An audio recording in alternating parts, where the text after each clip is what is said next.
Hello and greetings to all my viewers. तो आज हम chapter the wonder that was India by A L Basham पढ़ेंगे। A L Basham एक historian और professor थे in the school of oriental African studies London में।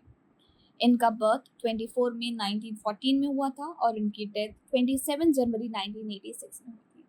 उन्होंने इस चैप्टर में हिंदू सभ्यता, कल्चर, ट्रेडिशन को डिस्क्राइब किया है। हमारा इंडिया कैसा था हिस्ट्री में और उसकी क्या प्रमुखता है, किस चीज़ों के लिए वो फेमस है, इन सब का डिस्क्रिप्शन दिया है उन्होंने इस चैप्टर में। उन्होंने इस चैप्टर में हिंदू कल्चर, ट्रेडिशन और इंडिया के वंडर्स को डिस्क्राइब किया है। उनका मानना है कि हिंदू सिविलाइजेशन जो है वो हमेशा कंटिन्यू रहेगा, वो कभी ख़त्म होने वाला नहीं है।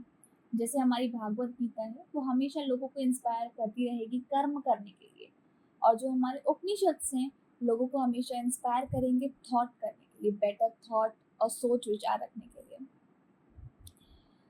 The Indian way of life जो है हमारा रहने का तरीका, ये बहुत ही क्वाइट, जेंटल और हैप्पीनेस से भरा हुआ है। बाकी जो अगर अपन देखें ब्रिटिशर्स और ये, इनमें इतनी पीसफुलनेस और इतनी कामनेस नहीं है। उनका मानना ये है कि इंडियन कल्चर में कुछ चीज़ें बहुत ज़्यादा यूजलेस थी और उनको अब पूरे तरीके से बंद कर दिया गया है। जैसे कि एनिमल सेक्रीफाइस करना, एनिमल्स की बलि चढ़ाना, चाइल्ड मैरिज करना यानी कि बाल विवाह, सती सिस्टम। सती सिस्टम यानी विडोज जो होती थी, जो औरतें विधवा हो जाती थी, उनको अपनी पति की डेड बॉडी के साथ जिंदा जला दिया जाता था। अनटचेबिलिटी यानी छुआछूत, ये सब अब पूरी तरीके से बंद कर दिए गए हैं। While the face of India is altering its cultural tradition, continue। अब जो इंडिया का स्टेट है जो चेंज होता जा रहा है फेस, कितना भी चेंज हो जाए पर जो हमारे कुछ कल्चर ट्रेडिशंस है वो हमेशा कंटिन्यू रहेंगे।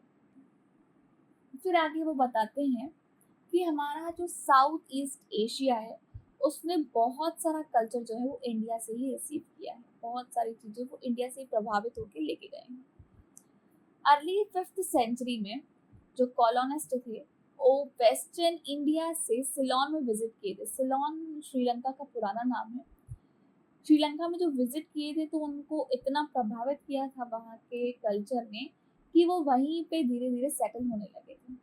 इसीलिए इंडियन हिस्टोरियंस अब उसको प्राउडली ग्रेटर इंडिया के नाम से बुलाते हैं। इंडियन कॉलोनीज जो हैं वो ब्रिटिश कॉलोनीज के जैसी बिल्कुल नहीं है, वो बहुत ज़्यादा पीसफुल हैं क्योंकि वहाँ पे कोई दंगे नहीं थे। बस हमारा एक किंग जो लेजेंडरी आयरन किंग विजया के नाम से जाने जाते हैं, ऐसा माना जाता है कि सिर्फ उन्होंने ही तलवारबाजी करके, दंगे करके लैंड को जीता था, लैंड को कॉन्कर किया था।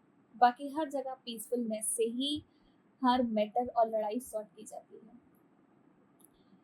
पहले इंडिया और चाइना का कांटेक्ट जो था 2000 साल पहले बहुत ज़्यादा अच्छा हुआ करता था। As a special gift Asia ने बहुत सारी चीज़ें इंडिया को एज अ ब्लेसिंग दी, गिफ्ट दी, जिसमें हमारे rice, cotton, sugar cane, spices, game of chess और हमारा डेसिमल सिस्टम जो कि आर्यभट्ट ने इंट्रोड्यूस किया था, एक बहुत अच्छा इम्पैक्ट छोड़ के जाते हैं। इंडियन स्पिरिचुअलिज्म भी एक प्रभावित रोल प्ले करता है यहाँ पे। पैरेलल्स जो पाली स्क्रिप्चर्स और न्यू टेस्टामेंट जैसे हैं, सम जूइश सेक्ट्स, ये सब हमारे इंडिया में मोनास्टिक प्रैक्टिसेस प्ले करते थे। मोनास्टिक प्रैक्टिस मतलब लाइफ लाइक मॉन्क, मॉन्क की तरह रहना, जिसमें मोह माया से परे रहते हैं, दुनियादारी से कोई अटैचमेंट नहीं है। वो जस्ट सिमिलर था हमारे बुद्धिज्म के जैसे, और इन लोगों ने सेम वही सिस्टम अपने लिए अपनाया था। 19th सेंचुरी में इंडियन थॉट्स जो थे वो बहुत दूर दूर तक फैले जाने लगे। बंगाली मिस्टिक रामाकृष्ण परमहंस जो कि स्वामी विवेकानंद के डिसिपल थे, और महात्मा गांधी ने बहुत गहरा प्रभाव छोड़ा था वेस्टर्न इंडिया में। गांधी की जो पॉलिसी थी नॉन वायलेंस की, नॉन वायलेंस यानी बिना लड़ाई दंगे किए, सिंसेरिटी की और एनर्जी की, ये हर जगह बहुत ज़्यादा फैलने लगी। एक बहुत फेमस जर्मन फिलोसोफर हैं गोथे नाम के, जिन्होंने अपना प्ले, फॉस्ट नाम का उनका प्ले है, वो हमारे इंडियन थॉट मॉनिज्म से प्रभावित होकर बनाया था। अमेरिकन राइटर्स जैसे मर्सन, थॉर्यू, कर्ल, Richard Jefferies and Edward Carpenter, ये भी हमारे इंडियन लिटरेचर से बहुत ज़्यादा इन्फ्लुएंस थे और उन्हीं को लेके अपने जो पोएट्रीज, पोएम्स ये सब लिखा करते थे। हमारा ऐसा मानना है कि जो ग्लोबलाइज़ेशन का एज आया है, आगे चल के वर्ल्ड जो है वो पूरा यूनाइट हो जाएगा। सब में थोड़े-थोड़े लोकल डिफरेंस रहेंगे, but everything will be united and mingled, मिल चुकी होगी और उसमें हमारे इंडिया का बहुत बड़ा कंट्रीब्यूशन होगा, जो कि हमेशा से होता आ रहा है। आगे चलकर भी इंडियन कल्चर का एक सिग्निफिकेंट रोल प्ले रहेगा उसमें और इंडियन सभ्यता हमेशा कंटिन्यू बरकरार ऐसे ही चलती रहेगी। So that was all about the chapter, The Wonder That Was India. I hope you understood this. Thank you for watching the video. अगर आपको ये समझ आया हो, अच्छा लगा हो तो प्लीज़ अपने फ्रेंड्स के साथ शेयर करिए, लाइक करिए और सब्सक्राइब करिए। ये as a token of appreciation रहेगा मेरे लिए। आगे मुझे और अच्छी वीडियोस, वैल्यूएबल कंटेंट प्रोवाइड करने में मदद करेगा। Thank you for watching this video.